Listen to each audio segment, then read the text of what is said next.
final where we will crown a world champion in just a moment.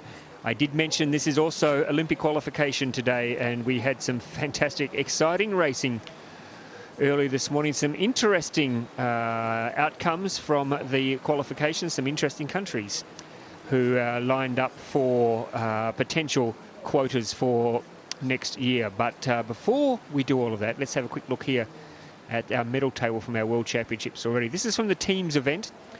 Earlier this week, we crowned 4 medalists on the Tuesday, I think it was. So look at that, 7 countries already sharing the medals. Yeah, and I think maybe the only teams medalist that's in this final is Jessica Fox from Australia. So Andrea Herzog there, she unfortunately is not in the final. She cannot defend her crown. She was eliminated this morning. She got a 50-second penalty for missing a gate. Absolute heartbreak for Andrea Herzog from Germany. Yeah, it was quite the semi-finals race we saw this morning. A lot of upsets, I would say, in the start list for the final. And we saw a lot of problems for a lot of the paddlers early on in the course. Hopefully they've got that out of the system now for the final. It's a quality field of 10. There you go. The Olympic champion is Jessica Fox. We will see her in action in just a moment. The world champion, Andrea Herzog, unfortunately will not be defending her crown. But there is another German who will, I'm sure, take the opportunity to give it a really good shake. Eleanor Lilly. A couple of Brits as well. There we go. Let's have a look at the starting lineup for our final. We have Anna Satilla from Brazil, Marjorie Delassus from France, Zuzana Pankova from Slovakia, Mallerie Franklin from GB, Eleanor Lilly from Germany, Gabi Satkova from the Czech Republic, Kimberly Woods from GB, Jessica Fox, Evie Liebfarth from the United States, and Monica Doria Villarubla. She was our fastest qualifier. That's right. She had a very, very nice run. She did take a touch at the beginning of her semi-final run, but held it together, and yeah, she had actually, Evie had a faster time than her raw time. Yeah. Oh no. Yep. No, my bad, sorry. No, Doria Villarubla had a raw Monica time of a 1:09. Absolutely, yeah. She blitzed it 3 seconds faster than the next raw time. Yeah, so what I particularly really nice spread of young paddlers here, the future of our sport. When you look down at the likes of Zuzana Pankova, Evie Liebfarth, Monica Doria Villarubla, Satkova is still pretty young, yeah. I mean, it's exciting, isn't it, to see these young athletes who are knocking on the door. Yeah, that being said, I don't think any of the quote-unquote older athletes are really that old in this. No. It's a pretty young field still. It's very experienced, but still pretty young. I mean, you look at Anna Satilla there, 27 years of age. She's been to 3 Olympics. As I mentioned earlier this morning, she made her Olympic debut on this very course in 2012. She was just a teenager. She was wide-eyed and I think blown away by the occasion at that time. She's been to 2 Olympics since, and she would dearly love to. She's likely qualified for that next one. Well, yes, as we mentioned, the top 12 countries got quotas today, and Brazil is up there. Every country represented in this final that we're bringing you right now has a quota lined up for Paris next year. So there's a bit of pressure come off now, Lois, as they head into the final, and we have our first paddler on the course. I suspect we're going to see some very, very fast paddling from these women. Knowing that they've got their Olympic qualifiers out of the way, they're just going for that for that World Championship title, and I think, not that that's not pressure, but I feel like there's a little bit of a difference in the pressures. Yeah, they now know that no matter what happens, they've got their country a ticket on the plane to Paris next year, or the train, if whatever the case may be. So Anna Satilla is on the course at the moment. The time set by Monica Doria Villarubla in the heats this morning, a raw time of 1:09.01. So you would suspect, in fact, not suspect, you would know, I think, to win the gold. Oh, that was a tight gate there for Anna. To win the gold medal, you're going to have to go under 1:10, I would suspect, Lois. Yeah, I don't doubt that. I think that this final is going to go faster than the semi-final, and I think it's going to be consistently fast. I think we're going to see each athlete just ticking that first place, but you never really know with racing, right? That's what keeps it exciting. No, and whatever happens, we are going to crown a new world champion this afternoon, because the reigning world champion is not here. So we will crown a new world champion. Will it be somebody who's been on the top of the podium before? Or will we have a first-time world champion? And there's a bit of a good history, Lois, for athletes that have become a world champion in the lead up to an Olympic Games. There's been some good, strong follow-up results. So totally. This season, everybody's been in top shape. Anna celebrating there, a smile.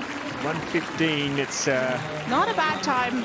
We'll see if it holds for a podium, but I think she's just happy that, you know, her run went without, well, anything worse. You and I have been sitting here doing a lot of commentary this year, Lois, and what we have seen is being the first on the course can sometimes be a good thing, because you set the time and everybody else has to beat that time, and we've seen some ridiculous times win medals this year. I don't mean that disparagingly to any of the athletes, but we've been shocked for sure. Yeah, there's a lot of pressure when you look up there and you see the time to beat is a 1:15, which should be, if we look at the top 10 qualifiers. It's the same time as she went 2 seconds faster than her semifinals time. Yeah, because she took a touch in this. Final, so then she was clean in the semi. You can see the crowd there enjoying the unseasonably sunny afternoon. Despite the clouds, the sun's still poking through. So Mallerie now is on the course, the French paddler, 4th at the Tokyo Olympics. She's the 2019 European Under-23 champion and would dearly love to put down a fast time here early on in her quest to become a world champion for the very first time. And wouldn't it be a great time to do it in the lead up to her home Olympics in Paris next year? But she's been paddling well.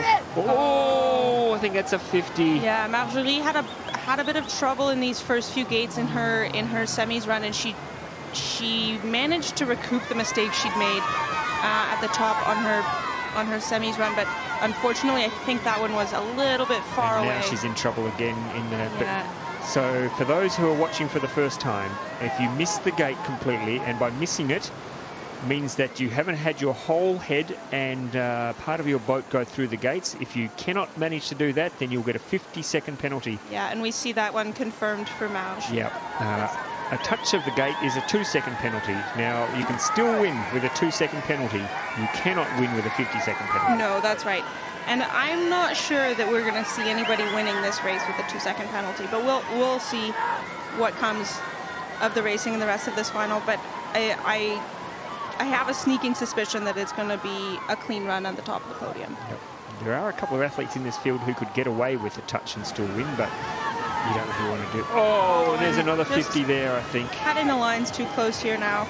Yeah, they've given her a 2 because she did brush it, but I don't know that they're reviewing it. There. Unfortunately for Mallerie from France, there was not going to be at the top of the podium, not even on the podium at all. Nope. No, that's a tough day at the office for the final, but she will. I mean, she will have the satisfaction of knowing that she's earned that quota for France for next year. Now it's just a case of making sure that she is the athlete to represent France. A lot of the countries, in fact nearly all of them, go away from here having earned the quota. That they then have the difficult task of determining who is going to represent them. Oh, and look at that. So you can see at home, folks, that there's no way that Mallerie had her whole head between the gates there. Yeah, that was unfortunate for her. And there's the second one where you see she did touch it with her helmet, but her chin wasn't quite underneath that. So unfortunately there for Mallerie, 2 50-second penalties, and that is a tough day out for her, but she will live to fight another day. Mallerie She did have a pretty fast time.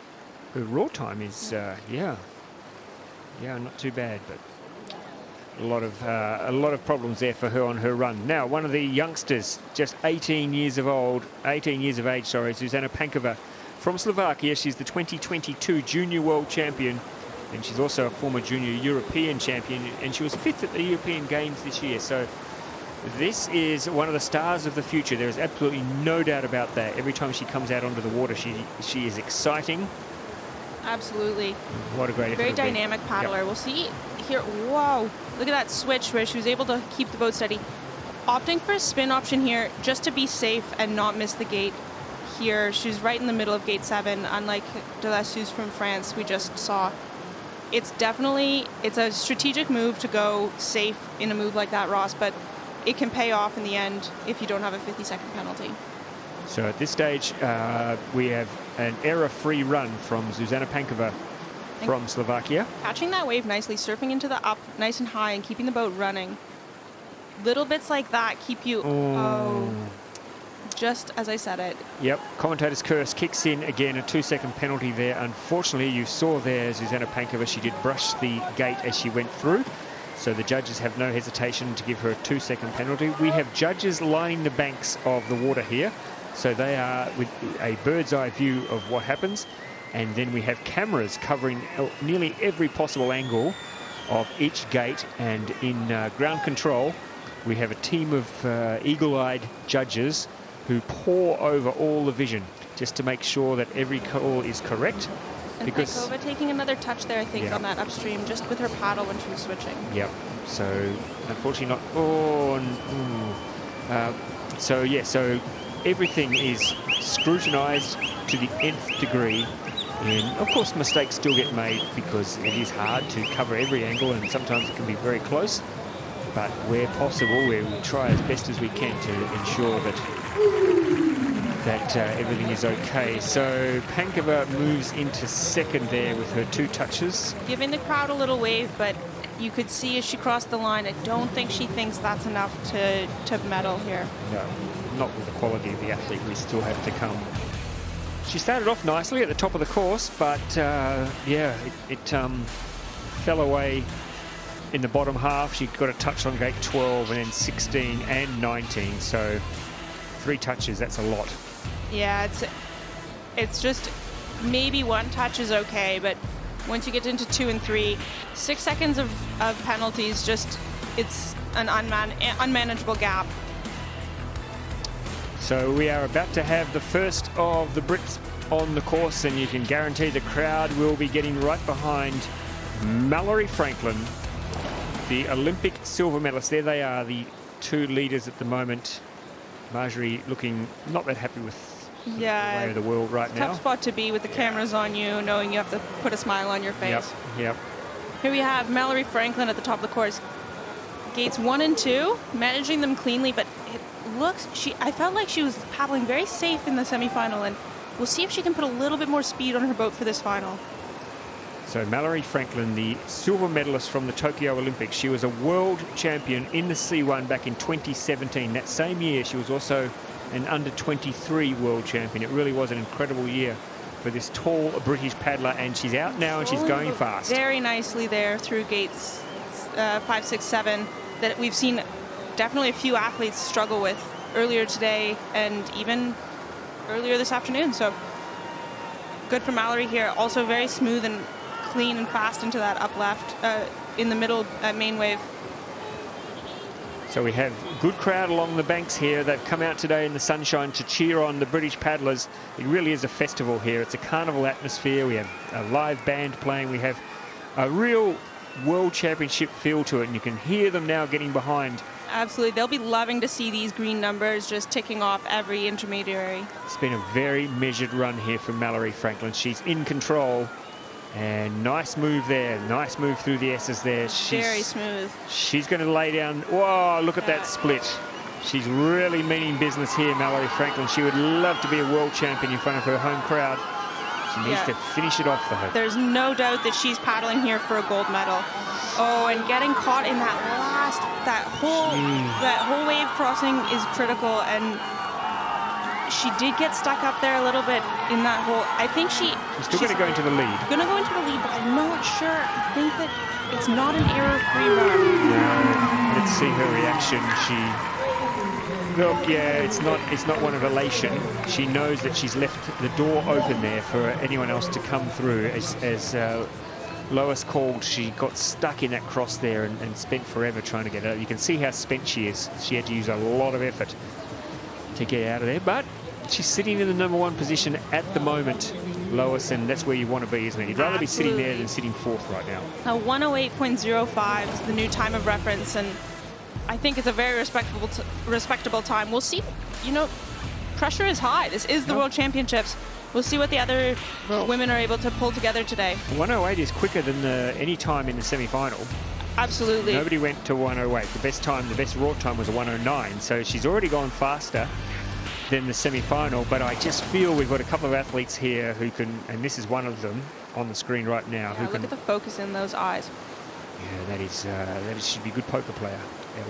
She wouldn't she'd just scare you out of laying a bet just by looking at you with that steely glare. But here she goes. She's on the water now. Eleanor Lillich from Germany. 2021 world champion. She won gold in Tucson this year. She's also the reigning European champion. How about that for form to bring into a world championship final? And she's underway and looking smooth. Yeah, she has quite the resume so far. I think she's vying for this Olympic qualifier gold medal, though. I think there's a special, maybe a little bit of a special feeling if you win the race that everybody's trying to win. Now, I've got a feeling, don't quote me on this, but I've got a feeling that for German Olympic selection, if you finish on the podium at a World Championships, you get a lot of extra points. And the fact that Andrea Herzog, who is her main rival for that German Olympic spot, is not in the final, that has left this door wide open for her to make a big statement today. Yeah, very interesting. We will also see Elena in the semifinals tomorrow for kayak. One of quite a number of the women here competing in both categories. There was a touch which she'll be really annoyed about, because she was in a position where she didn't need to do that, but you never are. No. But, yeah. I suspect she's never really thrilled by a touch, but I think this one specifically is going to put her quite far back on that next split time we're going to see shortly. But don't forget, Mallerie Franklin should be fast through. She was fast through this part of the course, but then she got into trouble at the bottom and took a bit of time. So there is some time to be made up at the bottom of the course, but not 7 seconds. There's not 7 seconds left in that little cross that Mallerie did. No, so let's see what Eleanor Lillich can pull out here. She needs to be absolutely perfect through here to give herself a shot. This is where Mallerie got into trouble, across here. Lillich much smoother through there, but it's not enough, I don't think, to move her into the lead. She's going to have to settle for second position at the moment, Eleanor Lillich from Germany. And Lillich confirmed, moves into second position, 5 seconds behind Mallerie Franklin from Great Britain. I'm starting to think that 108 for Franklin is that's medal territory, isn't it? Yeah, I think that was a very, very, very fast. Well, I mean, it was a phenomenal run until that last move. So you never know, but I tend to agree with you on that one. So we are at the halfway stage of the final. We've had 5 athletes on the water. We have 5 athletes to come. 5 athletes to come, and they are quality. Satkova, Woods, Fox, Liebfart, Doria, Villarubla. Yeah. This race is wide open, and in a moment we're going to hear from our current race leader, who is Mallerie Franklin, the reigning Olympic silver medalist. She's sitting in pole position right now in this women's C1 final. Let's hear what Mallerie thinks of her run and what her chances are of a medal. Really good job. That was an amazing run. How are you feeling? Yeah, really good. There's definitely time in it in places, but to be able to hold something together on this course and it being quite tough, I'm really pleased with the run and keeping it clean and keeping it fluid. Hopefully it'll be enough, but who knows. I mean, you got the Olympic quota now, and that was a good run. Do you think it'll be good enough for a medal, sorry? I hope so, but who knows. I think that there's some really good girls left to go, and there was definitely time in my run, so we'll see what happens, but it was a really fun run and I really enjoyed having all the crowd, so good. Well, congrats. Thank you. Yeah, the crowd appreciating the shout out from Mallerie Franklin, their hometown girl, who's sitting at the top of the leaderboard right now. As she mentioned, though, Lois, there's some good athletes to come.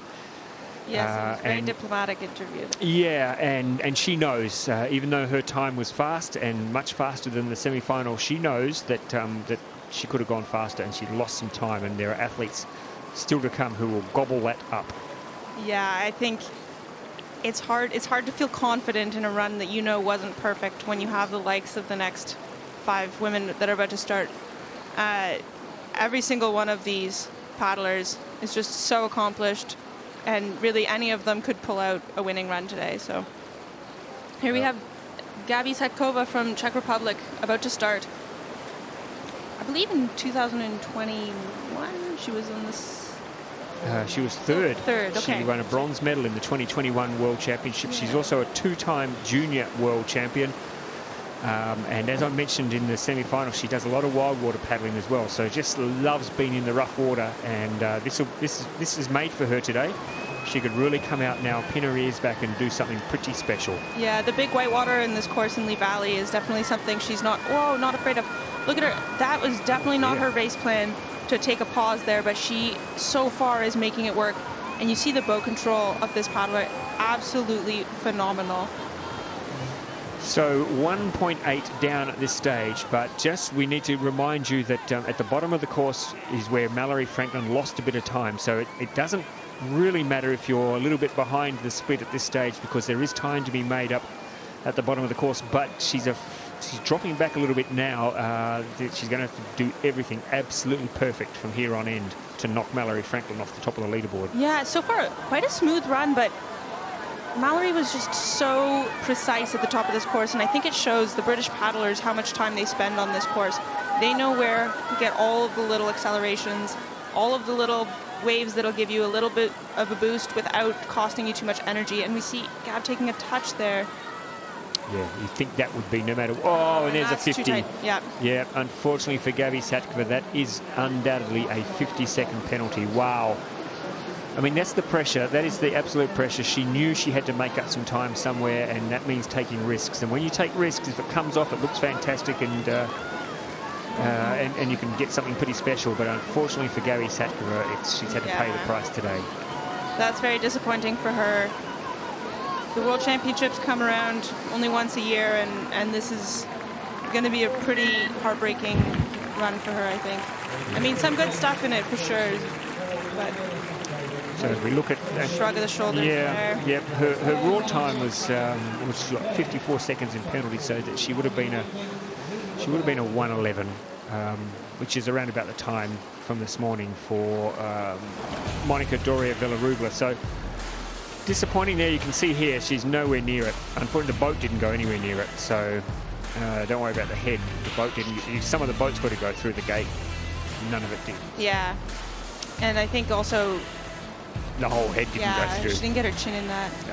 No, she knew it. I think she knew it. When she would have come up there, she would have thought, well, maybe the judges were having a kip and I managed to sneak one past them. But you couldn't sneak one past the commentary team. We're on to that, Lois. Eagle-eyed. Yeah, that's exactly right. So, 6 down, 4 to go. In a moment, we're going to be able to start calling numbers. We're going to start calling medals. Mallerie Franklin looking very close to a medal right now. Another hometown hero, or home nation hero. Started. We're almost in a situation where we can call a British medal. Not yet, though. Quite. Not yet, because Kimberly Woods is on the course, and there's 3 more paddlers after Kimberly. But listen to the crowd again. They're back on their feet there. Ooh, that's tough getting out of there sometimes. Kimberly, though, clean at this stage. She loves this course. She spends a lot of time here, and look at her split time. That's pretty useful. Yeah, I think, but it is one of those things watching the British paddlers here where they seem to improve on each other every single time that one of them goes down. And that was nice. That was a very nice cross. So useful to be up on the split at the top of the course, because she's got time to make up at the bottom of the course, and she's still ahead of her teammates' time. So this is developing into something pretty special for Kimberly Woods. You can hear the British fans now. They realise that something special is unfolding right before their eyes. And can Kimberly Woods from Rugby Great Britain get herself into a medal-winning position? So far, she's staying clean, which is going to be very critical to be on the top of that podium. She did opt for a spin option earlier up there, and it was very fast. She didn't lose any time, and it allowed her to stay middle of the gates clean. We'll see how she manages the last offset here. The waves are very challenging. This is the move here. This is the move here where Mallerie Franklin lost time. How will Kimberly Woods go? Pretty good. That's good. This is going to be tight. This is going to be very tight. The time of Mallerie Franklin is a 1:08.05. I think we're going to have a new race leader, folks. Kimberly Woods is going to go into the lead. Great Britain stand up, and oh no, what's happened there? Wow, 1:08.4 4:07, just behind Mallerie Franklin. A very good run. Yeah, I think she lost just a little bit of time in that final sprint. I think her boat wasn't quite as straight down the river as it could have been, and she was working a little cross current, and just 0.42 of a second slipping away from her. Oh, wow, that is seat of your pants stuff. I thought she had that time. Yeah. But just losing a little bit on that last sprint to the finish line. When she goes back and watches the tape, she'll think, oh, if only, coulda, woulda, shoulda. Yeah. Oh, you can see there. I think she's still pretty happy with that run. I think the Brits know what a good run is on Lee Valley, and I think that was a good run. Right. So 2 Brits at the moment sitting in medal positions, but we have 3 paddlers to go, and one of them just happens to be the Olympic champion. If you missed the semi-final this morning, Jess Fox missed a gate, had to paddle back and do the gate again, but still managed to get through in the 3rd fastest time. So we know that she has time to pick up.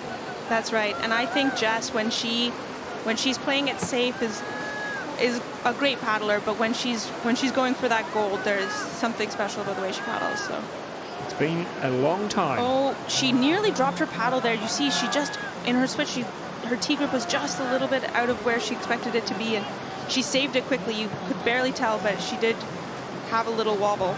She's got a gate touch as well, so she's going to have to be really at her very, very best. Jess Fox, she is the Olympic champion. She's a 4-time world champion. She hasn't been there for a while, though. Wow. Oh, that was it's not the best run she's ever done at the moment, but a risky move, but it did pay off. I think it was pretty quick across that wave when you drop in with a little bit more speed into the middle of the wave. Oh, this is tight. Wow, exactly the same time as Kimberly Woods. Yep. Or Mallerie Franklin, sorry. Yep, this is tight. This is going to be a really close finish. She's got a gate touch, but she can absorb that. She can still win a gold medal with a gate touch, but she needs everything to be perfect. Mallerie Franklin had difficulties at the bottom of the course. Can Jess Fox pick up the time she needs in this bottom part of the course? It's really tight. Wow, that's a great. That Jess Fox is on fire. She's really making a run for this. Using the water to her advantage there. She's sliding maybe a little bit wide on 21, but I don't think that'll hurt her. Oh! Just managing to avoid that gate touch. She is My really goodness, a paddler to watch. She is throwing everything at it. I don't think it's going to be fast enough, though. That was a very nice up gate. It's going to be tight, but I think she's going to be outside Franklin's time, is it? Let's have a look. It's going to be close. It's just outside. Just in the same time. Wow, she'll be really thinking about that touch. Well, they're reviewing it, or they're reviewing a touch. So that does mean that we have one British medal for sure. We have a British medal. We have 2 more paddlers. 2 more paddlers to go, and Jessica Fox. Unfortunately for Jess Fox, just as we said earlier in the call, when you've got to take risks, you've got to risk it for the biscuit, and sometimes if it doesn't come off, then you see the slow-mo there of her missing her paddle. I think it might have cost her just a little bit on that. She wasn't quite as turned as she would have probably wanted to be, just landing in that wave, losing just its little bits of seconds all the way down, and you see she was only 0.89 seconds back from the win. So all of those little mistakes add up. Well, I'll tell you what, my heart, I hope it's not distracting you at home, the noise of my heart beating. Because at the moment I'm just absolutely beside myself with excitement, because we've got 2 of the most exciting young paddlers in the world to come still. And here is Evie Liebfrath. Can this teenager blow everyone out of the water like she did in Krakow? Oh my goodness. Evie. Straight into the inside pole of that upgate 3. She's gonna have to work really hard to manage a touch in the first 3 gates. Psychologically, it's either a booster, it'll make you go faster, or it's really distracting. We'll see what it is for Evie today. Yeah, it's horrible when you know you've got that 2-second penalty too, and now you've got to work out ways to try and pick that up. We saw Jess Fox having to do that and paid the price. Yeah. Maybe Liebfrath is going to have to do something pretty special. I don't know if she can keep her stroke rate up all the way down this course. Who knows? Yeah. But it's going to be tough for her because she's well down on the split at the moment. So Mallerie Franklin looking good, already guaranteed a bronze. And, well, lead path is now 5 seconds down on Mallerie Franklin. So that's starting to look like it could be at least a silver. Narrowly avoiding that touch there. Good job for Evie. To stay clean after that first touch is really important. But I think Mallory is looking at a silver medal, at least. And Kimberly a bronze, at least. That's right. So fancy that, folks. Fancy that, British canoeing fans. But let's not get ahead of ourselves yet, because Evie Liebhardt still has a few gates to... Oh, lovely that move. Was smooth. Wow. Yeah. That was quick. She's picked up a bit of time there, but look at that. She's got a long way to make up. Can she do something really special here and get herself into medal contention? Oh, The no. thing is just there, but she's too high. You can look how tired she is. Oh, unfortunately Such a for physical Evie, course. yeah, that's the race gone there. Unfortunately for the paddler from America, Evie Liebhardt. Look how much she's putting into it. She'll be pulling right to the end. Go Evie, but yeah, unfortunately, not her day today. Sixth place, 9.9 seconds back. Every race is an experience, though. When you're only 19, you are getting out there and making the most of every opportunity you have to race in your World Championship final. Yeah, that's right. So Jess, after that run of Evie, is still in contention for a medal. All is riding on Monica Doria Villarubla. So I wouldn't be holding my breath if I were Jess, but you never know. Yeah, I mean, what we do know is that Great Britain will have 2 medals in the women's final, which is a pretty good day out for the home nation. The question is, what colour? Will Monica Doria Villarubla rain on the British parade? We've had a lot of rain this week. Could there be more rain on the parade of the Great Brits right now? You know, who's to say? I cannot call this before she goes. I don't think, in fact, I know. We've never had an Andorran world champion. That's right. Yeah. How exciting would it be from this tiny little European country to have a world champion? Monica Doria Villarubla, no pressure, but... Oh, wow, that was nice. Tight. That was nice. So everybody's watching. There is nobody in this stadium willing to take their eyes off the water right now. Wow, Monica is just handling her boat so nicely through this offset. Just absolutely perfect placement, I would say. She just, her edge control, her boat control, every paddle timing, just really, really, really textbook through here. She is a little bit behind the British time, but we've got time at the bottom of the course, don't forget. Oh, no. That's going to be costly for her. Oh, dear. Is that the gold medal gone? Yeah, slipping off that wave is really, that's a critical move there to keep the boat going. I'd be interesting to see the look on Mallerie Franklin's face right now, but I think that she knows she's got this gold medal. I think she just saw then when Monica Doria Villarubla slipped down that wave there, I think she saw the gold medal coming in her direction. Yeah, and you know, the canoe racing here has been so tight to get into the semifinal. There was not a huge gap, and we see here in the top 3 current times, there's 0.89 of a second. So there's really not a lot of room for error if you want to be medaling in the women's canoe field today. No, so Monica Doria Villarubla looking to finish off. A little bit stuck on that gate 19, and you can see on the exit there, she's just a little closer to the bollards than she would want to be. So now her goal would be to finish top 5, I think, and Anna Satilla sitting 5th at the moment with a 1:15. So that's about this. She's in that ballpark right now. Oh, lost a little bit of time there as well. See what Monica can do on that last sprint, but... So no gold medal, no medal for Monica Doria Villarubla. She's crossing down now. She's going to move into 6th place, I think maybe 7th. 6th place. But there's your gold medalist. Look at her, Mallerie Franklin. Yes, you're too tall. Get down. Get off that box. Look at that smile from Monica, though.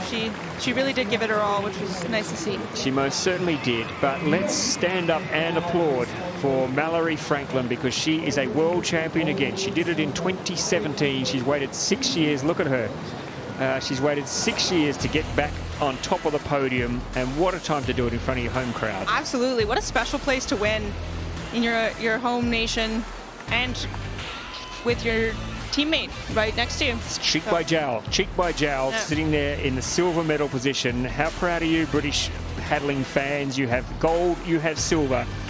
And just to keep it in the Commonwealth, Jessica Fox from Australia picking up the bronze medal. Jess Fox's raw time Jess Fox's raw time was the quickest time on the course. 106.94. Very, very, very fast run. That little touch that Jess Fox had on gate 3, I think it was, Lois. I think so. Is going to be the difference between gold and bronze.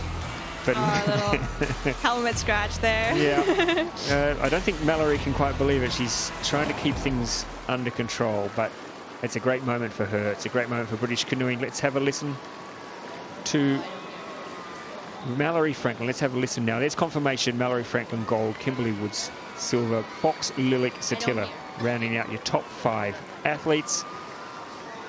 Yeah, and it's pretty cool to see 3 different continents. There was room for time, but you did it. Congratulations. How are you feeling? Thanks. Yeah, no, it was, I mean, still was time in it, and I think everyone showed there was little bits in everyone's run, but it's really cool. I'm really happy to have come away with the win, and at home with the crowd and everything with it. It's just been really cool, and yeah. Yeah, we could hear the crowd cheering for you. You're happy. This means you got the quota for the Olympics. And what does it mean for you going to K1? Yeah, I mean, I didn't have the best heats in kayak, so I'm looking forward to getting out on this course, a little bit more technical, can take the learning from today and hopefully deliver a good run, and we'll see what happens tomorrow.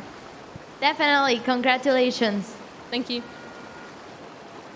Yeah, well done, Mallerie Franklin. Look at lots of kids here today. Like, is school, are they on holidays? Are they, or are they just bludgeoning? I think there's school groups in here. Are they? Yeah. Oh, I'd like to see if they got a note. Pretty great field trip, if you ask me. What a cool day. What a cool way to spend a Friday.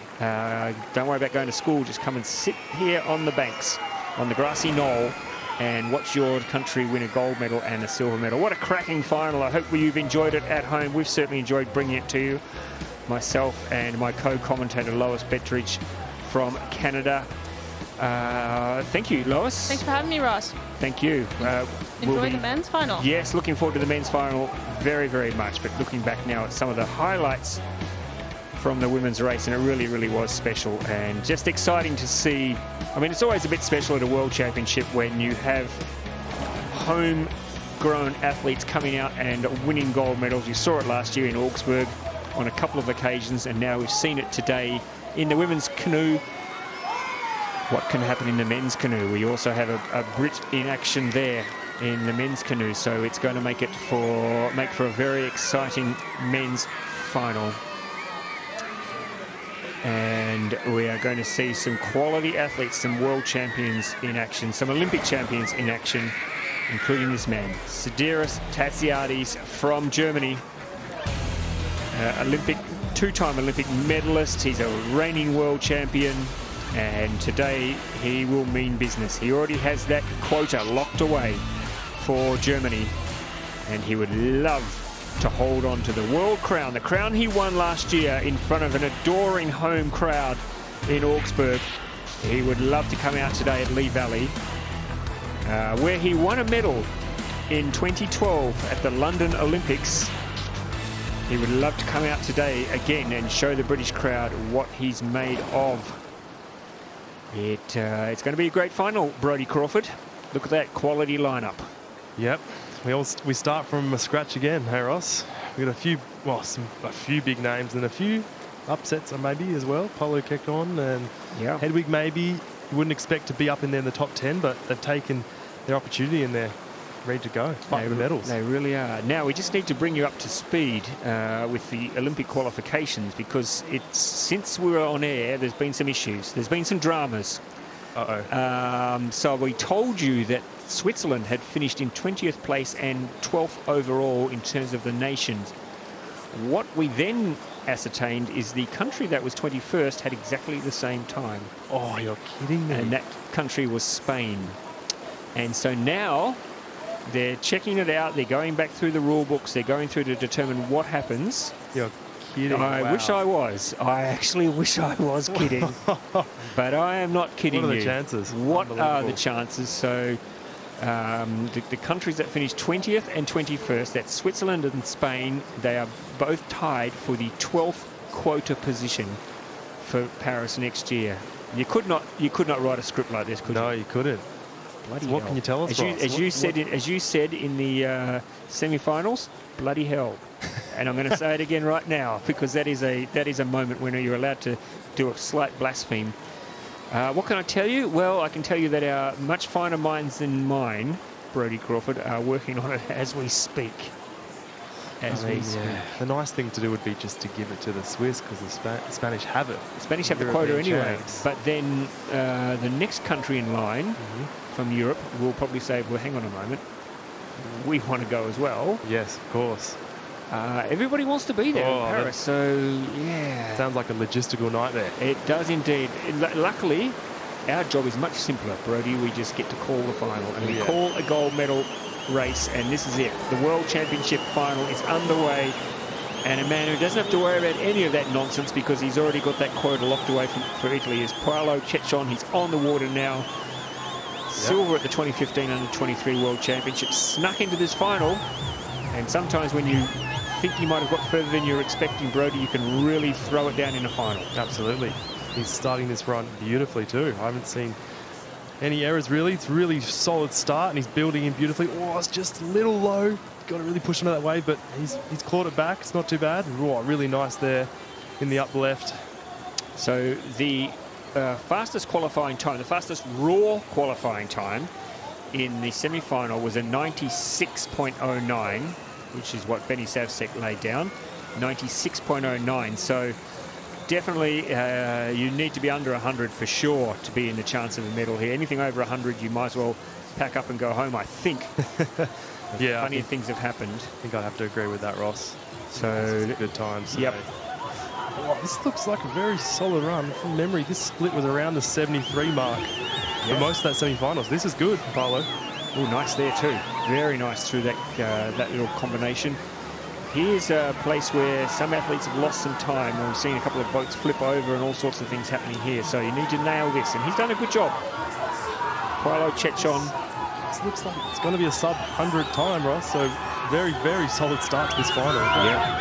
Yes, he has gone. Oh, just under that. Well done. He's happy. He's happy. He knows that that's a time that people are going to have to work hard to beat. Look at that. Look at that. That's good to see. There's a bloke you wouldn't want to be panel beater because you're going to have some work to do. But yeah, look at that. That the Italian support staff are happy. Paolo Cecchon is happy. He's put down a time that other people are going to have to work really hard to get better at.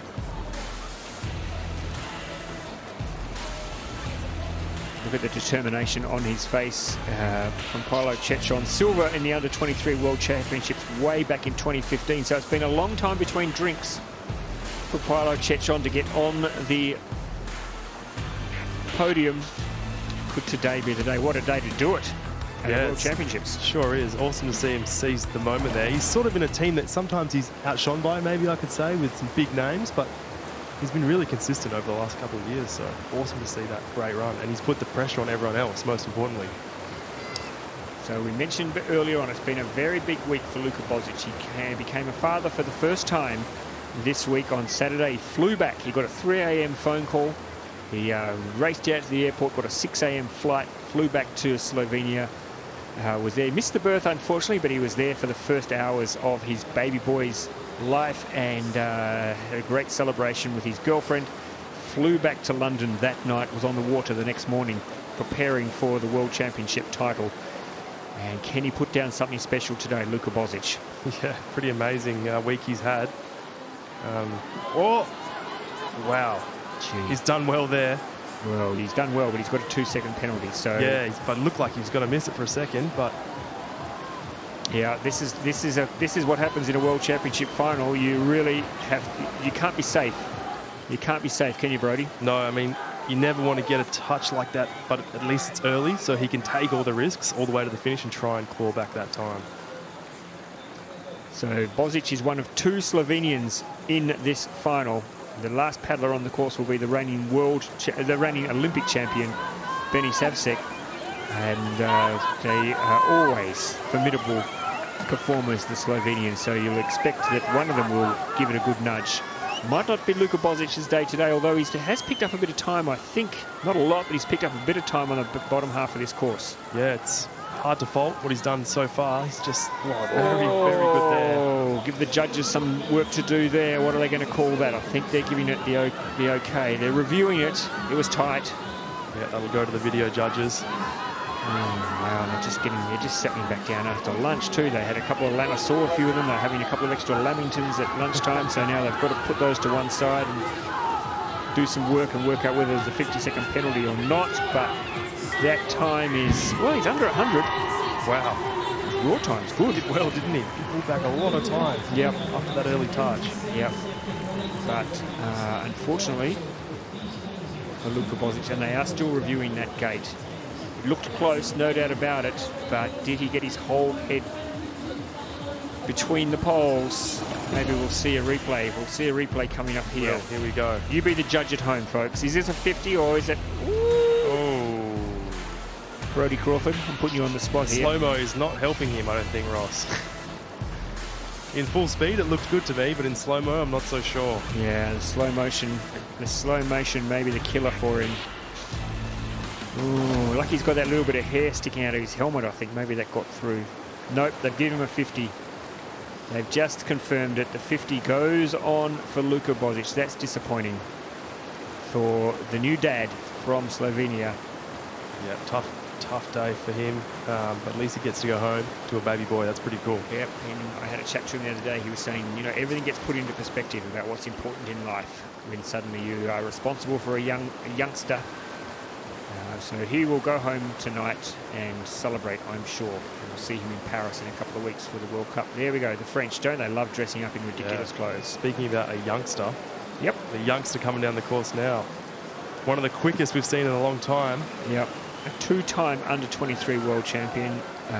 2 World Cup gold medals last year on the World Cup circuit. So we know what he's capable of. Is today going to be his day to become a senior world champion for the first time? Nicolas Guestin from France.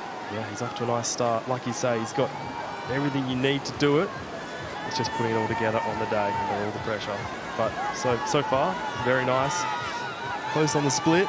Goes the direct there, Ross. Risky, but he's pulled it off nicely. Yeah. Got a little bit stuck there, but... this next split will be interesting. Yeah, yep. No, I think he's going to be... Oh, it's close. It is close. So if he can stay clean here, he could be in a position to challenge for the lead. We could have a new race leader. But let's not get ahead of ourselves because he has a few gates to go. And there's some tricky combinations for him to manoeuvre from Nicolas Guestin from France. Yeah, so far good though. Really beautiful through those offsets there. Really smooth, kept the boat running. Let's look at this S-gate. It's been a killer all weekend, and wow, he nails it. That's the move of the day. Oh, and he's up. That is the move of the day for Nicolas Guestin from France. Is that a gold medal winning move? Let's have a look at the time. He's got to go under 98.9 to put himself into the gold medal position. He is nailing this, Brodie. Yeah. A little bit deep there. Deep in the last upstream. It's going to be close, Ross. It's going to be touch and go. Have we got a new race leader? I think we have. Nicolas Guestin crosses the line now. He is just in front. Oh, Nicolas Guestin from France goes into the lead. He's never been a senior world champion before. Is today going to be his day? It's going to be a nervous wait.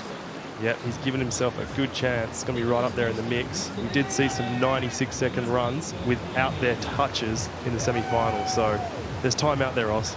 You do sign language, Brodie. What does that mean? With 3 fingers and a drinking gesture. What does that mean? You owe me 3 drinks, Brodie Crawford, I think he's saying. But so the move through the S, that was something to behold. That was... Yeah, that was silky stuff, wasn't it? Yeah, that put him into the... there it is. Look at that. Yeah. Wow. And no real risk taken, just smooth, isn't it? Look at that. Just making the water his friend. Sliding through there. Let's see now. Is it going to be enough to challenge for a medal? You would have to think 98.58. It's pretty close to the fastest split, the fastest time from this morning. These two chaps don't look that happy, do they? I think there's other places they'd rather be. They've just been knocked off by the youngster. But yeah, I think that'll be right up there in the medals. We're going to have to wait and find out if they go quicker or the pressure gets them. We've seen some more touches potentially.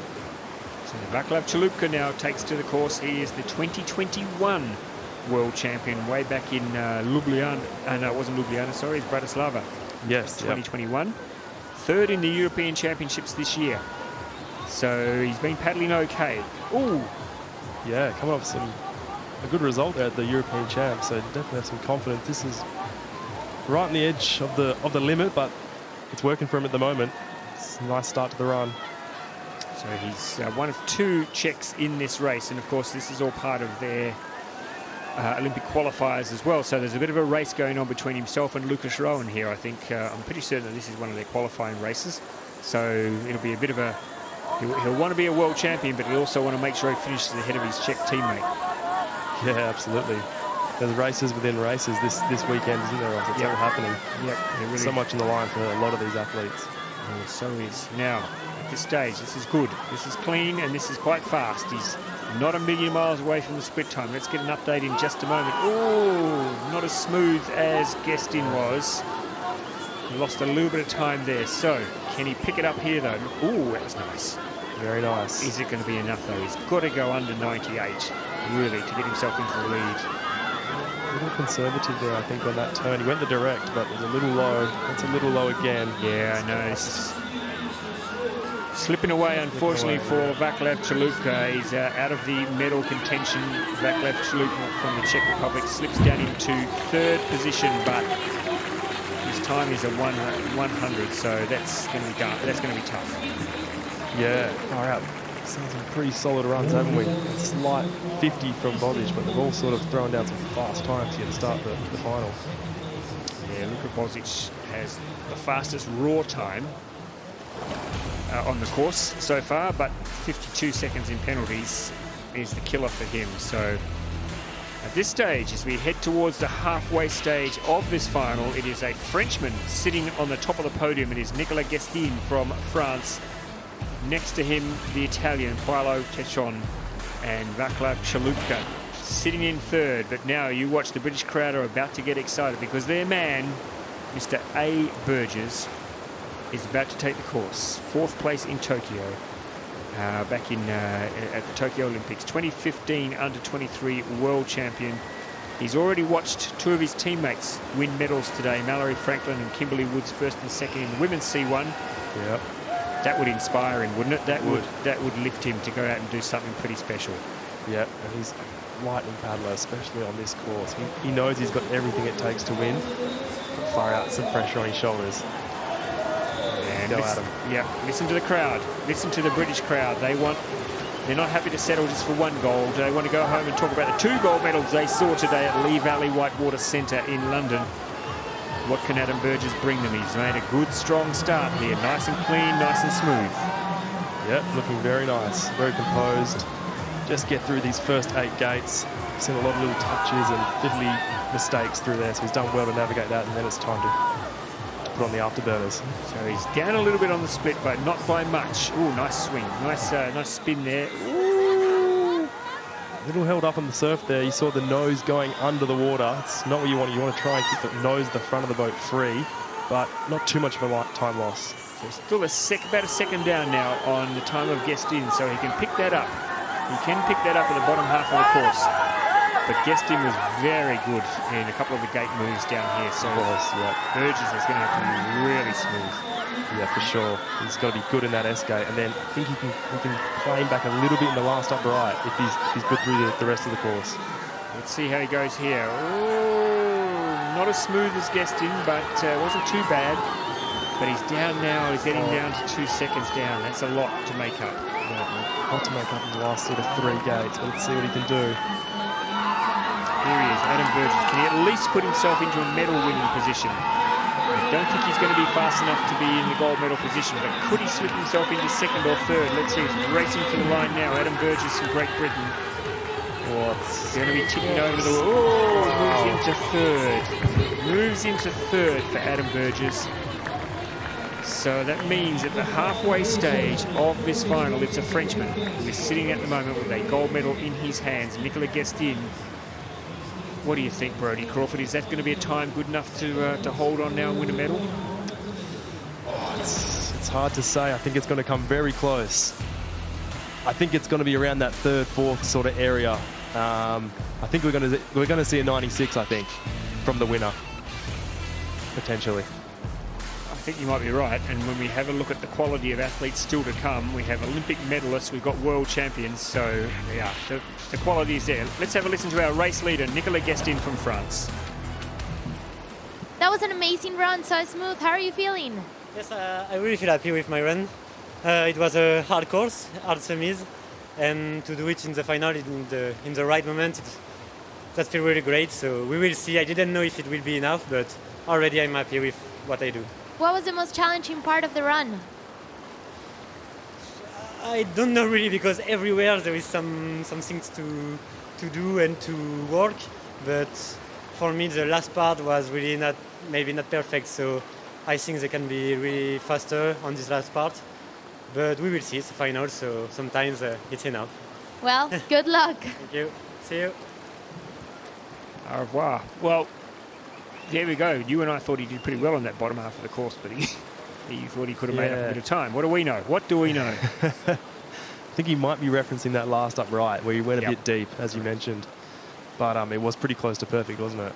So interesting look there. We've had 5 athletes on the course. 4 of them have gone through without any mistakes at all. Just Luka Bozic's the only one, and he had the fastest raw time. He was the only one to make a mistake. So does that mean that you have to have a clean run to win a gold medal? Could somebody pick up a touch and still challenge for a medal? Well, we have the quality to do it. Absolutely no doubt about that. And the 5 athletes still to come. The likes of a Tassiadis or a Savchek, I think they can absorb a touch and be around that 98 mark. So time will tell, but it's going to be it's going to be close. We have still to come the gold, silver, and bronze medalists from Tokyo, which is quite remarkable. We have the Rio 2016 silver medalist still to come. And then we have Gregor Hedwig, who has got nothing to lose today. He can throw it all out there. He's a 2-time Olympian. He could be the man to upset the apple cart. Yeah, looking forward to seeing him throw it down. Throw caution to the wind. Yep, here he is, Matej Benouche. He already has a win today. Brody, you mentioned it in the early part of the call. In the race for Slovakian Olympic qualification, he's had a good result today because his 2 Slovakian teammates both missed out on the final. So he gets extra points, which I'm sure is a great relief for Benouche. Yeah, for sure. And, it'll probably free him up a bit, knowing that he doesn't have a fellow countryman in this final that he's racing inside the race. So I'm sure he can sort of take a few more risks and really go for that gold medal. So nice and smooth so far for Benouche. Not a long way down on the split. Importantly, he is clean as the clouds start to roll in. It's definitely become a little bit overcast here at Lee Valley. I don't think they've forecast any rain. And as you can see by those poles, there's no wind, so they're not bad conditions at all to be paddling in this afternoon. And these athletes have already been on this course once today, hoping to finish off here. And Benouche now just is close enough, if good enough, Brody, to challenge for this gold medal. Yeah, it's looking really nice. This crucial S move. Let's see how he goes. Wow, very good. This is going to be close on the split. 0.65, Ross. Yep. It's on here. So Guestin said that he lost a bit of time at this part of the course. So can Benouche pick that time up as he heads towards the finish line? And the time is a 98.58. That is the gold medal winning time at the moment. Oh, no. The back of the wave just dropping low. Oh, just when I was preparing to call a new race leader, but it is not going to be Benouche. He is slipping down the leaderboard now, unfortunately. Big mistake there on that last wave. No, not happening. Wow. Yeah, it felt like it was primed for him to take the lead there. Being on the right, he's a right-handed paddler, meaning he has that last upstream on his good side, so I thought he might claw back that half a second, but missing the wave. Shake of the head there for the big man from Slovakia. It's always very easy to read his body language. Yeah, it is with the Slovaks. We were training with the Slovaks, and I cut Benouche off on one of my runs, and he wasn't too happy about it, but I think we made up. I'm not sure. Did you learn some new words in Slovakian that day? I think I might have, yeah. So we have just 4 athletes to go in this men's C1 final. Who will take the gold medal? We have At the moment, Nicolas Guestin from France sitting there on top of the leaderboard, but the man he's watching, having a chat to himself, is Lukáš Rowan from the Czech Republic. He was a silver medalist in Tokyo last year at the Tokyo Olympics. What a great moment that was for him. And can he become a world champion? Oh, a big pivot there on the tail to start, get a boost off the start. I like to see that. Let's see how he goes to his first escape. Very nice. Wow, very smooth for Lukáš Rowan. You would think that for these top-level paddlers, a 98.58 shouldn't hold too many fears for them, but it is a World Championship final, and we know crazy things can happen, and people get overawed by the situation and make mistakes. But look at that, he is right in touch with this split time. Yeah, and opting for the swap there. You don't see that too much in the men's, very common in the women's C1. So he swapped to the right side and then back to the left there, you can see. He's done it beautifully. Yep, working for him. Absolutely working for him here. It's going to be very close now to the split time. Look at that. You could not get much closer. Lukáš Rowan is laying down a pretty exciting run here. Can he hold it together, though, for the man from the Czech Republic, the Olympic silver medalist, Lukáš Rowan? This is good so far, Brody. Yeah, it's looking really good. Let's see this stagger. This is a tricky little stagger. Gets, yep, very nice. Gets the pop away. Little much on the tail maybe, but not too bad. Let's have a look at this S. Not too bad. Very solid, slightly low, but he's in touch. Yep. Half a second down now. Half a second. He's got to pick that up. Where's he going to find that half? Oh, that was nice. There's time on the bottom here, but we haven't seen anyone take advantage of that time. No. Justin left on the bottom. No. Let's see. Can Lukáš Rowan get across here quickly? Yes, he can. That's a really good move there. Whoa. Righto. Now he's got to pin the ears back. He's got to race to the line. He's got to go under 98. It's going to be nip and tuck. It's going to be very close. Have we got a new race leader? We have not. Oh, just outside. Wow. Far out. Oh, wow. That is tight, isn't it? Those top three positions. It is very tight. A beautiful finish to his run, but just not quite enough.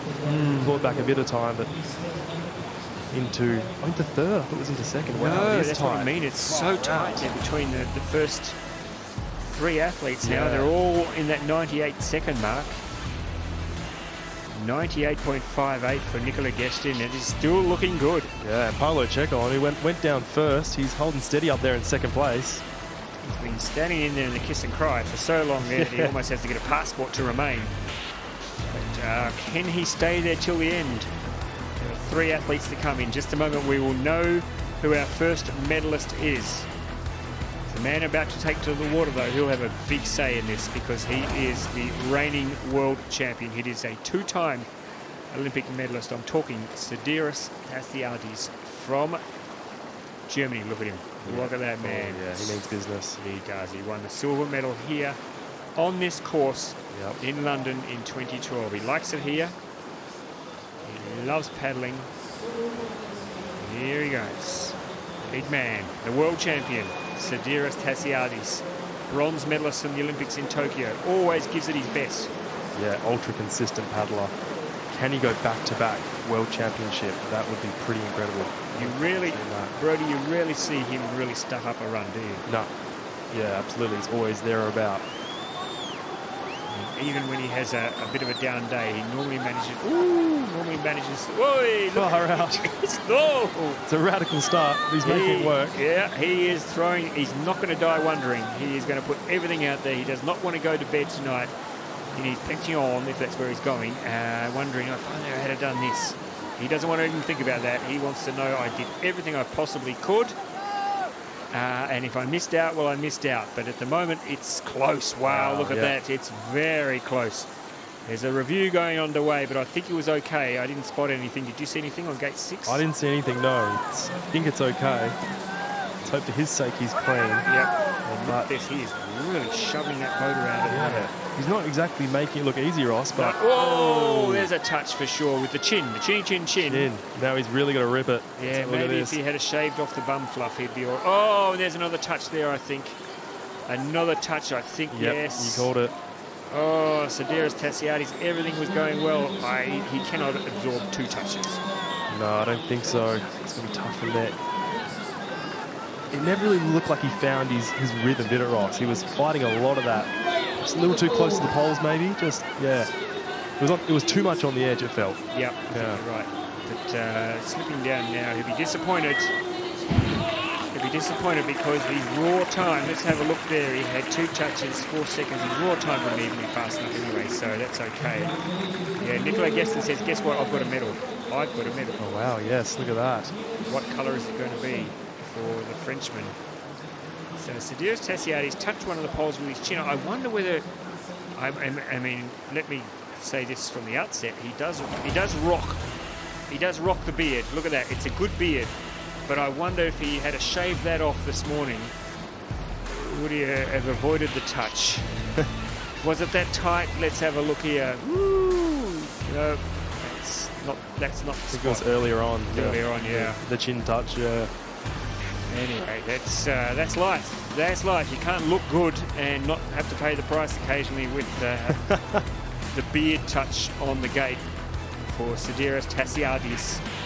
But it's going to mean no medal today, no defending of the world title. We are going to crown Brodie Crawford a brand new world champion today.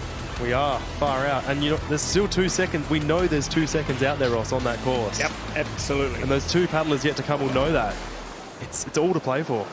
Oh, could we have a fairy tale? Does anyone out there believe in fairy tales? So those of you who do, stand up now, because you want to cheer this man, Gregor Hedwig, 2-time Olympian, never been a world champion though. His run in the semi-finals was awesome, absolutely awesome. With the touch, he was still super fast. Can he eliminate that mistake from the final and really lay down something? Oh, it's going to be tight. He is taking some risks through here. Oh my goodness. Oh no. Oh, that's unconventional, but it'll do. But oh my goodness. Gregor Hedwig's race has fallen apart, unfortunately for the pole. Yeah. Which means, let's call it now, because I don't think there's anything he can do from here to the end to make up that time. I'm going to call Nicola Guestin with at least a silver medal. I'm going to call Paolo Ceccone from Italy as a medalist, Brodie. I'm pretty sure that's his first senior medal as well. For sure. So that's incredible. Absolutely it is. Congratulations. Absolutely. Yeah, that's incredible for those 2 athletes. So can Gregor Hedwig just finish off with a nice, tidy back end of the race, though? But he'd be disappointed. It'd be hard to stay focused here, knowing that you've blown your chances. Yeah, it's so hard to race. The mentality in that final is so hard, like to realise how much risk to take. And he just went a little bit past the limit there. Really, probably should have just aimed to do something similar. It was pretty quick in that semi-final. Yep. But easier said than done. It is easier said than done. There's a reason why he's on the water and you and I are sitting in the commentary box, Brodie. That's right. We can talk a good talk. Well, I can. You can walk the walk as well occasionally, but we need to get you to do it a bit more often. But there we go. Gregor Hedwig crosses the line now in 8th position. A bit disappointing, but the man who will be smiling will be Nicola Guestin, because he has at least a silver medal, which he can take home and declare at customs when he lands at Charles de Gaulle Airport. Right. Yep, because they're pretty tight on it there at the moment. Yeah, just getting himself into trouble. Yeah, very late into that gate 5, and he was just trying to claw back the space that he lost there. But in slalom, it's a domino effect when you get in this position. That's the close one. Ooh, no, that's a 50. I'm going to call it. I'm calling it now. I'm going to call that. Yeah. Huh? You don't sound sure. The 50? Yeah. I don't think so. I think it's clean, Ross. All right, then. We might have to send you to Specsavers. I think so. I think so. Well, the judges are still looking at it, so let's just wait and see. We're about to find out. About to find out Might eat my words. If I have any idea what I'm talking about. But to me, I couldn't see the whole head going through there. Righto. Let's we've given you the entree, folks. Sit down, enjoy your main meal, because we've got for you, as the plat du jour today, the Olympic champion, Benny Savsak. Here we go. Can Benny give us the big man classic masterclass? He'll know he's got plenty of pace to win this race. Yep. Hasn't been a world champion since 2017. It's been a long time. Interestingly, and you can take this to the bank, Brodie Crawford, the women's world champion, Mallerie Franklin, was last a world champion in 2017. Correct. history repeated itself. When was Benjamin Savsek the last time? When was the last time he was a world champion? 2017. Correct. What am I talking about, folks? How exciting is that? That was tight on that up left there, Ross. Far out. Millimetre. Look at this. Whee! Look at this, folks. We are having a piece of slalom paddling masterclass for you at home. We hope you're enjoying this. This is Benny Savsek. This is the Olympic champion. He wants to get back on top of the podium. Yeah. He's showing why he's the king of precision here. It's so close to the gates. Manages to suck in the six-pack there, get it inside the gates. Let's see the move here. Oh, he is styling this, Ross. With a split. Oh. Benny Savsek, 2017. Oh, my goodness. Give the judges some work to do. I think he's okay. Yeah, I think so. Here we go, last two gates. I think he's okay, but I'm not an expert, but it was tight. Here we go. That was good. Here we go, folks. I think we're going to have the new world champion returning to the top of the podium. Can he finish it off? 98.58 is going to be close. Yes! He's done it! Unreal. Benjamin Savsek, Olympic champion. Now he's a world champion. 2017 was the last time he was there, and look what that means for this man. He's got an asterisk next to his name, but surely Brodie Crawford. It was tight on that gate above the big drop at the bottom, but I think it was okay. Oh, I think there's Luka Bozic is there, giving him a bit of a congratulatory hug. Look at that. We're going to have to wait and see. I mean, I don't want to be the party pooper here, but they are looking at a 50. And let's have a look, folks. You be the judge at home. If you were judging, folks at home, what would you give this coming up here, this gate combination up here? Here it is. Go. Benny Savsek, does he get the whole head between the gates? Here it is. Have a look at home, folks. What do you think? It's clean, Ross. He's called it. 100%. Brodie Crawford has called it as clean. Look at them. Look at them there in ground control. David Bowie and his lieutenants. Ooh. It's right there, but I think it's good. Oh my goodness! Maybe the earlobe. The earlobe is the one. They've got to get that earlobe inside the gates. Oh, we're going to have a little bit of tension here, folks. This is what it's all about. Get yourself another stiff drink. Nope, the asterisk has gone off. He's your world champion. Wow. Benny Savsek, take a bow, my friend. You are back on top of the podium. Oh, he can hardly walk. The man can hardly stand up. He's put so much into that. Yeah, what a result. Two-time world champion, Olympic champion. That's rarefied air, Ross. That's not a bad CV, is it? Yeah, you're in some serious discussions with that CV. Certainly are. And thumbs up there. Come on, Benny, get over to the interview position. We want to hear your words of wisdom after you've become a world champion with a raw time of 97.4. That's not bad. By the way, not that I'm gloating or anything like that, but they're still looking at Gregor Hedwig. Well, they've heard that you and I are at loggerheads on this one, so they've sent that off. They've sent that off to forensics. Yeah, that's a long review, that one. It is close, Ross. It most certainly is. All right, let's hear from our world champion, Benjamin Savsek from Slovenia. Congratulations, you're the 2023 world champion. What does this mean for you? It means a lot. I'm without the words now. It's amazing because it was a lot of the pressure on the start when I was starting on the last position, and I'm really happy to do it once again, to be a world champion, and thanks to everybody who supports me, and I'm really happy. What was going through your head at the start line when you were waiting up there, knowing you're world champion already? Yeah, well, I was just focusing on the gates, that I must not do any touch on the gates and on the line, and I was just focusing, and I think to myself, yeah, go now or never. Well, you did it, so congratulations. Yeah, thanks again. Thank you. It's always nice when nice people win world titles, isn't it, Brodie? Yeah, some raw emotion there. It was pretty good to see. He was right though. He did mention starting last in that final is so difficult. Yeah. All the pressure, everyone's gone. You're the last man to come down the course. Yeah. And he nailed it. He's got nerves of steel though. He's got ice in his veins, Brodie. He just sits there and gets the job done, and took a couple of risks as we called in the commentary. There are a couple of stages there where he really put everything on the line. But winners are grinners, and he just did what he had to do. Interesting, let's look at the final standings then. The top 7 athletes all posted clean runs.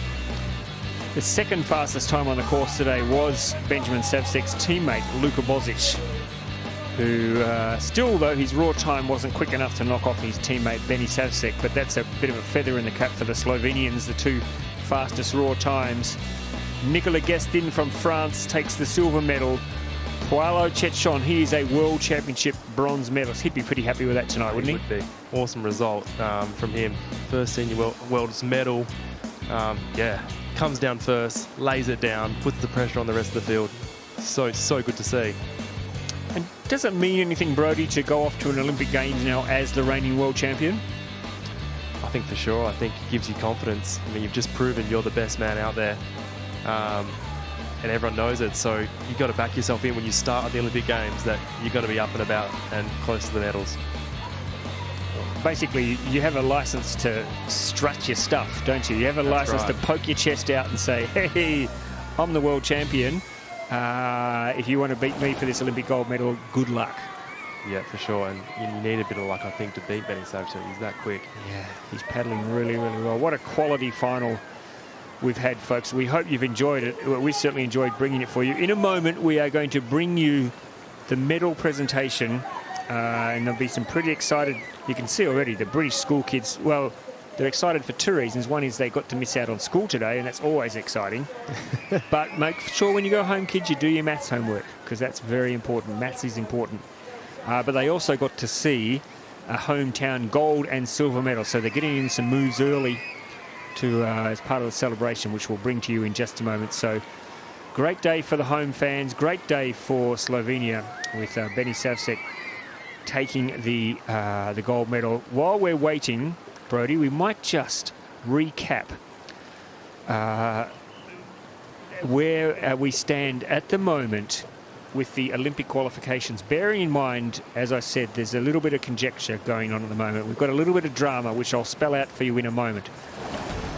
But if you want to write this down at home, these are the countries that we believe have Olympic quotas today: Slovenia, Poland, Germany. This is in the men's, by the way. Slovenia, Poland, Germany, the Czech Republic, Slovakia, Great Britain, France, Italy, Ireland, courtesy of Robert Hendrick, Croatia, Matija Marinic, USA, Casey Eitfeld. That's 11. Now the drama is here. The 12th quota, at the moment, it's a tie between Thomas Kochlin of Switzerland and Luis Fernandez from Spain, who both posted exactly the same time. That is crazy. It's so rare in our sport that you see ties. However, we've seen a couple this weekend. I know. It's crazy. It is crazy. It's going to be very interesting to see how they split this one. I'm glad that I don't have to make those decisions. Yeah, that's right. Because that's going to be a tough one. Wow, for that final quota position. Mind you, bearing in mind that Spain is the next in line for the European qualification anyway, so no matter what happens, they will get a quota, but it's just a matter of who gets the quota here today. So that's the situation in the men. If you'd like me to tell you, let me tell you the current state of play for the women, for the top 12. Write these down at home. Andorra, the United States, Australia, Great Britain, the Czech Republic, Germany, Slovakia, France, Brazil, I think Spain, and Italy, and Ukraine. Wow. Is that right? I think so. I think. Look at that. I think that's only one double up. Yeah. in the top 12. Yeah. Wow, yeah, compared to the men's, it went right down to 20th place for those 12 nations. Was that 13th place it went to? 13th place for the women. Just the 2 Brits. Yeah, 2 Brits in there and the rest were all single countries. Is that right? Yes, I think so, that yeah. is correct.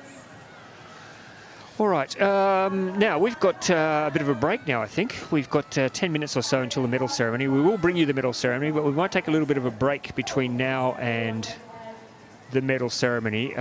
Brodie, thank you so much for doing some commentary for us this afternoon. We hope you've enjoyed it. We hope you've enjoyed our coverage at home. But now might be a good time to go for an ad break or to go off and maybe just top up, maybe just check that the kids have eaten their dinner or that they're asleep or that they're off getting ready for school, whatever they're supposed to be doing at this time of the day. And come back and join us in around 10 minutes from now and you will bring you the medal ceremony. Thank you, Brodie. Thank you.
Remember, you want to avoid the boulders. Timbo, I see you. And Loveland. Some of the names you come up with. Ooh, straight in there. Yeah. What do we learn from this? Find your own way, Candace. William, you can have nowhere. So you paddle. Up.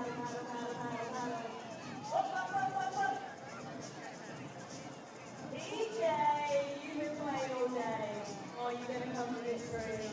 This is your time to shine. Make it 2-1 kilometre.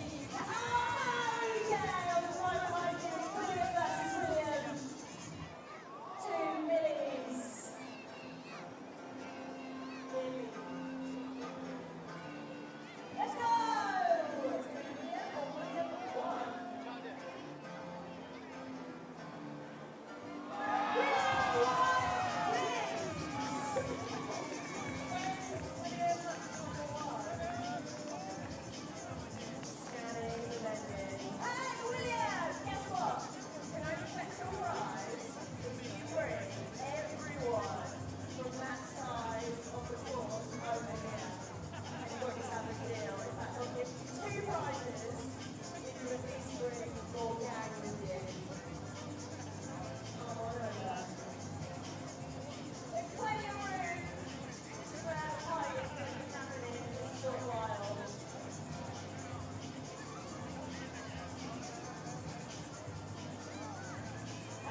our best work.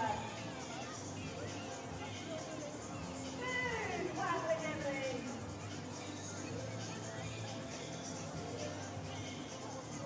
Oh, so busy, I'm so sorry. A kilometre down. William! Our other William. Where are you? Minor legend. Please see my wonderful gang down here. Let's put you out with some merchandise. Congratulations. My final call for everyone across the way. I beg you to come and join us across the water. We love it if you do.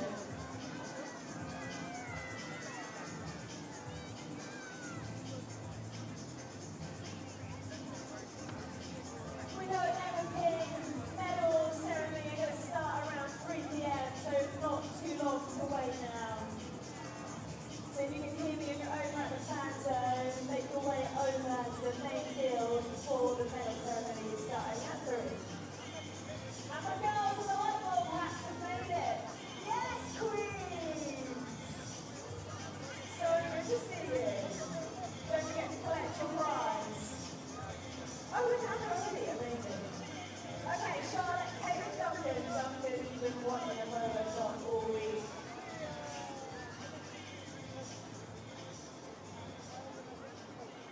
Okay, Kate is definitely going. Kate is rapid into a boulder. Right into the wall. Matt, Ranger, Lewis, and another William. Can you get past 1,000 metres? Ranger, go on. Is it going to be your turn? So welcome back to Lee Valley. As you can see, the crowd is gathering. They're ready to celebrate our medal presentations here on the inner course, the inner field of our Lee Valley Whitewater Centre. What a beautiful centre it is. It's it's a real jewel in the crown of our canoe slalom venues around the world. It was the host venue, of course, for the 2012 London Olympics. We've been back here a couple of times since, including for the 2015 World Championships, which was also an Olympic qualifying event. And now here we are back in 2023. And we've had a wonderful day of racing. The crowd have turned out today. They've enjoyed the sunshine. It's been a good day. Earlier on this week, it was absolutely atrocious, the weather. You seriously had to question your judgment to come out and stick your head outside at any moment of the day. But today, the weather has been very kind, and it has allowed us the opportunity to bring you some outstanding racing and to bring to you some magnificent world champions. My name's Ross Solly. It's wonderful to be with you. There's my co-commentator, Brodie Crawford. He's decided he doesn't want to sit with me anymore. He's gone out there. He's stood out there. He's the man on the left, in case you want to put a face to the voice, wearing the shorts, as all Australians do when it's cold. We insist on wearing shorts. Don't get me started. I don't know why. It's just something that we like to do. But in a moment, we will have the medal presentations for the women's and the men's C1. And I know the crowd are going to be very excited, especially when they see Mallerie Franklin take the gold medal for the women and her teammate Kimberly Woods taking the silver medal. What a great day out for the Brits. And then we will crown the men's world champion as well, Benjamin Savsek. So just bringing you an update. We're still crunching the numbers. We're still waiting for official word on what happens with the Olympic quotas for the men. But I can tell you there's a chance. It's not confirmed yet, but if the quota ends up falling to the Spanish, then there could be a quota heading the way of Joris Otten from the Netherlands. But that is all conjecture at the moment, because they're still trying to work out exactly what the rules state when there is a tie. Can you believe there is a tie for the final Olympic qualification spot for next year? You would not write about it.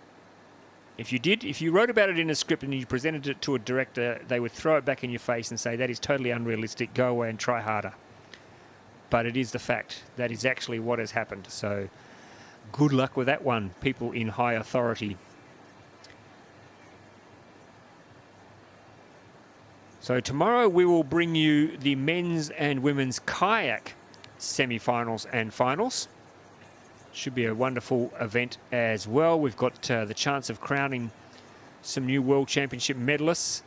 And then on Sunday, if you've not yet had the opportunity to watch kayak cross, if you're new to this sport, can I suggest you set a bit of time aside on Sunday? Maybe if Sunday is roast day for you, chicken roast or something, you might want to just set the table up in front of the telly or have the laptop nearby and just make sure that you are streaming the kayak cross races on Sunday, because the whole family will enjoy it.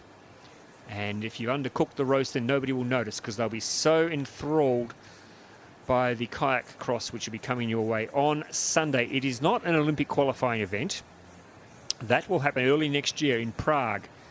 We'll have a qualifying event for the kayak cross, when there'll be 3 slots up for grabs for both the men and the women. But on Sunday we will get the chance to crown some world champions in kayak cross. So make sure that you set some time aside. If you've never seen the sport, it's going to be on the Olympic program next year, which is super thrilling.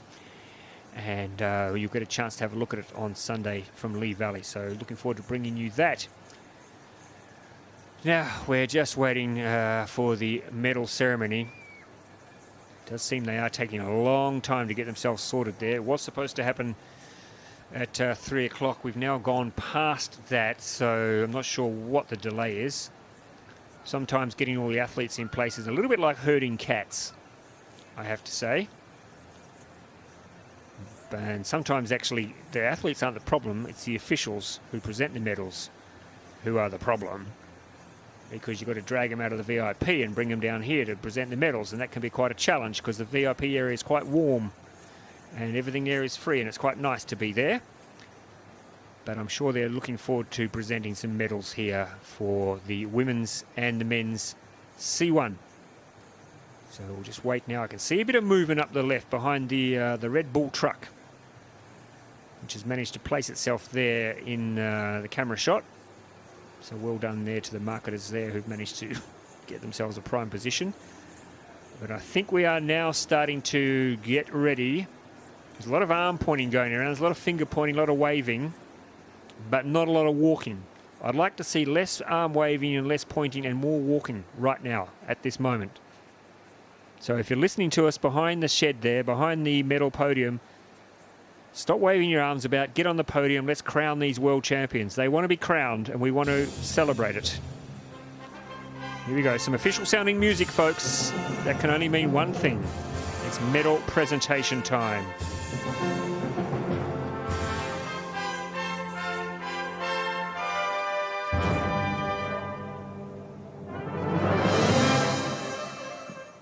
Ladies and gentlemen, the medal ceremony of the women's canoe singles will begin.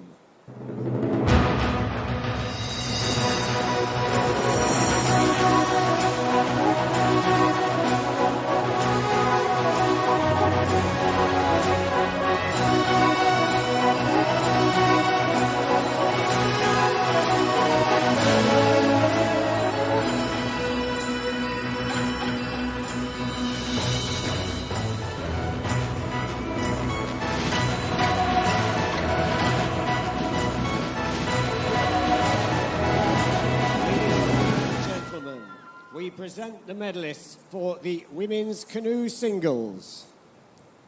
The medals will be presented by Louis Rabaneda, Vice President of the ICF, accompanied by the representative of the National Federation of Great Britain.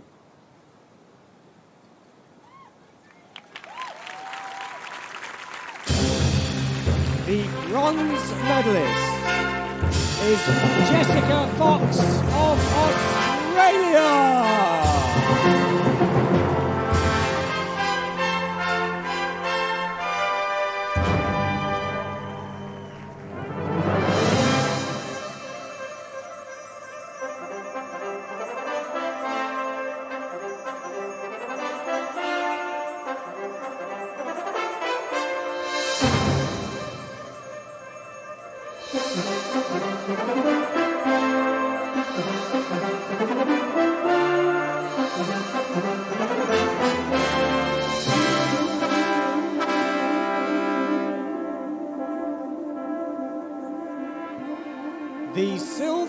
medalist is Kimberly Woods of Great Britain.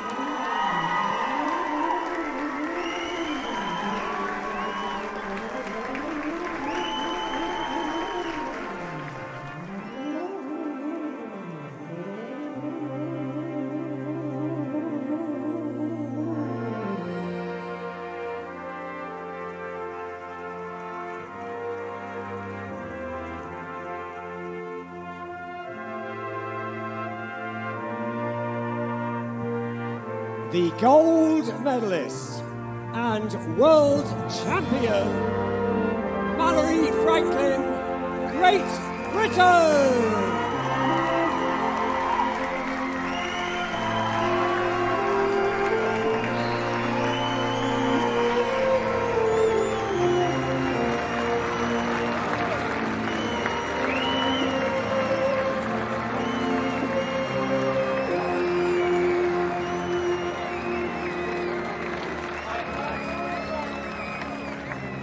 Please, if you are able to, rise for the national anthem of Great Britain.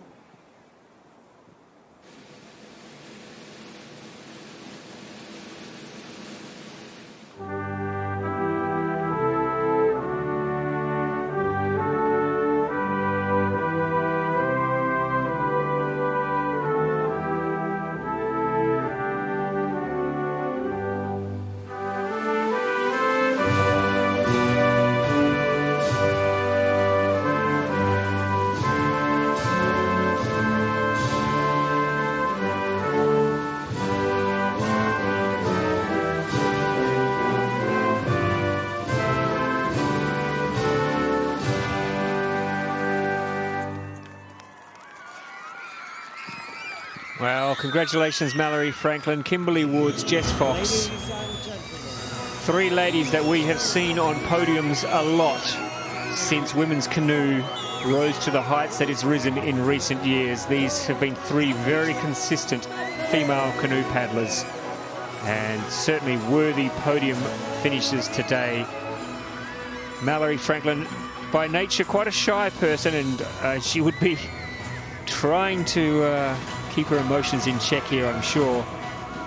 But a worthy winner here, and certainly the British home fans loving the chance to sing the national anthem.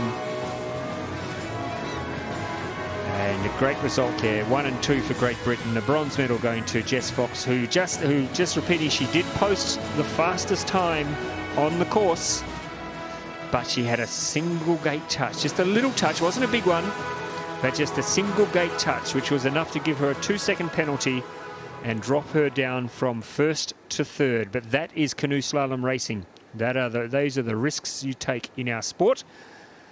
And because of that, we have Mallerie Franklin sitting there with a gold medal around her neck, and Kimberly Woods the silver, and Jessica Fox the bronze.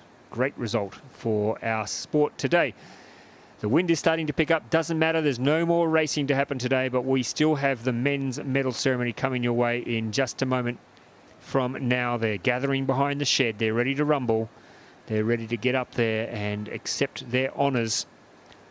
Good crowd down here. You can see they've been patient today, waiting around, enjoying the sunshine.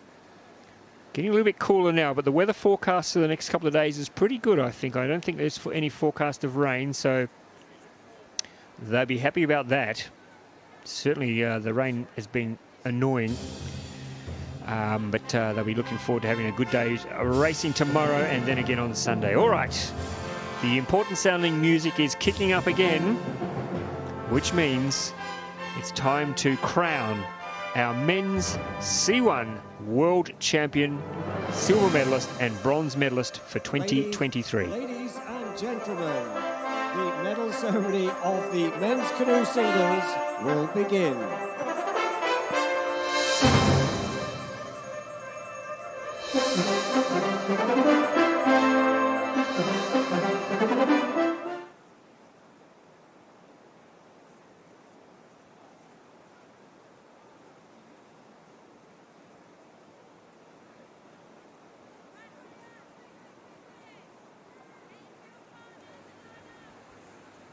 Well, that was a bit of an anticlimax, wasn't it? The music was there. It's very important sounding music.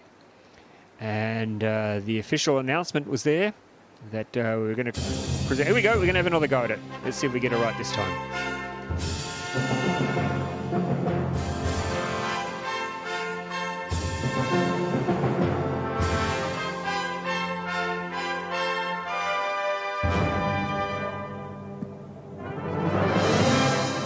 Ladies and gentlemen, the medal ceremony of the men's canoe singles will begin.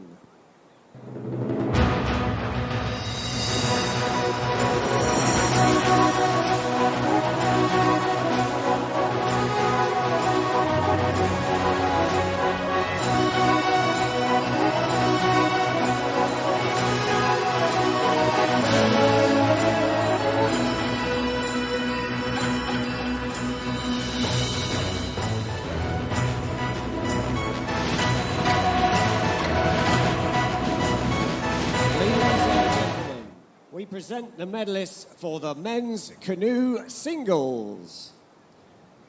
The medals will be presented by Paul Osborne, Chair of the Lee Valley Regional Park Authority, accompanied by the representative of the National Federation of Slovenia.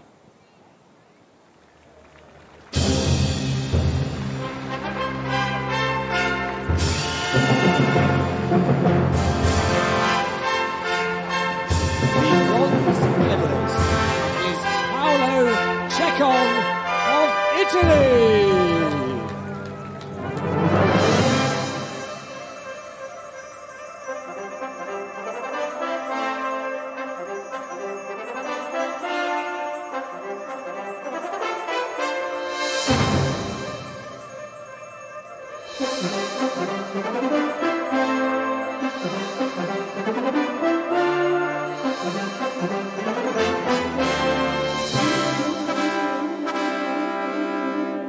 The silver medalist is Nicolas Gestin of France.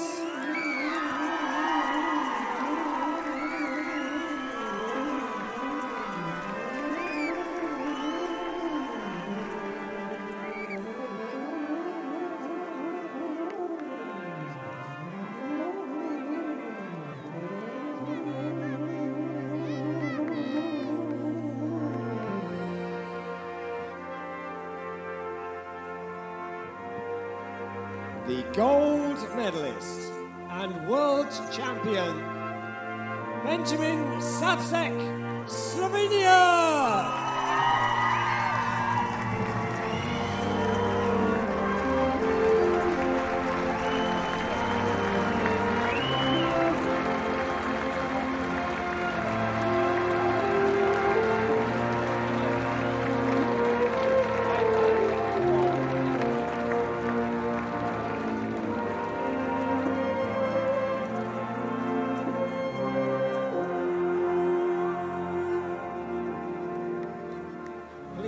If you are able to, rise for the national anthem of Slovenia.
Ladies and gentlemen, please show your recognition for the 2023 ICF Canoe Slalom Men's Canoe Singles World Championship.